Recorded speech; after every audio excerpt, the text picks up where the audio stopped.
संसदीय कार्य मंत्री कह रहे हैं कि पीएम तो सदन में सबसे ज्यादा रहते हैं और हर बार पीएम को घसीटना ठीक नहीं है, लेकिन पहलगाम और ऑपरेशन सिंदूर जैसे मुद्दों पर विपक्ष पीछे हटने के मूड में नहीं है। वो सदन में प्रधानमंत्री के बयान पर अड़ा हुआ है।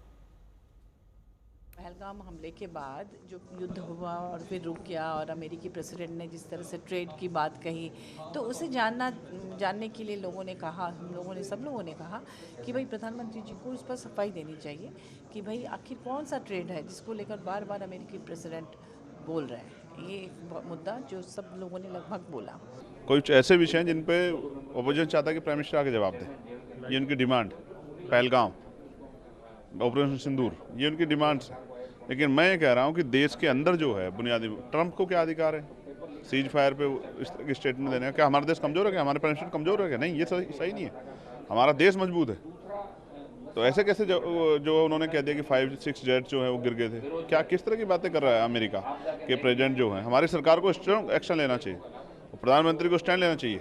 देश उनके साथ खड़ा है, आतंकवाद के मुद्दे पर देश उनके साथ खड़ा है, उनको स्टैंड लेना चाहिए। इस तरह की भाषा का कभी भारत इतना कमजोर नहीं था। तो ये तो बात हो गई कि विपक्ष क्या चाहता है। अब आपको बताते हैं कि सरकार का भी एजेंडा इस मानसून सत्र में क्या है। सरकार के एजेंडे की बात कर लेते हैं। इस एजेंडे में दरअसल सरकार का लक्ष्य है बहुत सारे महत्वपूर्ण विधेयक और प्रस्ताव। तो सदन में कुल 15 विधेयक इस मानसून सत्र में पेश किए जा सकते हैं। इसके अलावा मणिपुर को लेकर के वित्त विधेयक भी सरकार पेश करेगी। साथ ही मणिपुर में राष्ट्रपति शासन बढ़ाने वाला प्रस्ताव भी सरकार की ओर से पेश किया जाएगा। तो ये पूरा एजेंडा है जिसे मानसून सत्र में पूरा करने का प्रयास सरकार की ओर से किया जाएगा। तो एक तरफ विपक्ष की मांग है, एक तरफ सरकार का एजेंडा है, और इन सब के बीच कई महत्वपूर्ण विषय ऐसे हैं जिसको लेकर के विपक्ष और सरकार के बीच हंगामे के आसार हैं। भाई ऐसा क्यों है? हमारी महान संस्कृति है,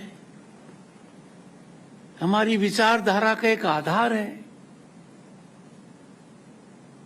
हमारा मतभेद हो सकता है, मतांतर हो सकता है, मनभेद कैसे हो सकता है?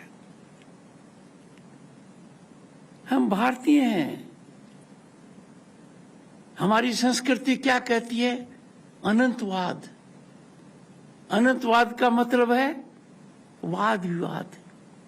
वाद विवाद का मतलब है अभिव्यक्ति। अभिव्यक्ति का मतलब है आप खुलकर अपना विचार व्यक्त कीजिए,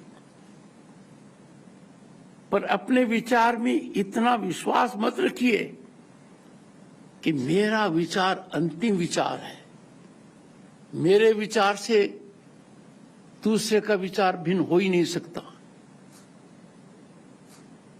अक्सर देखा गया है, we must be resilient, we must believe in our point of view, but we must have respect for the other point of view.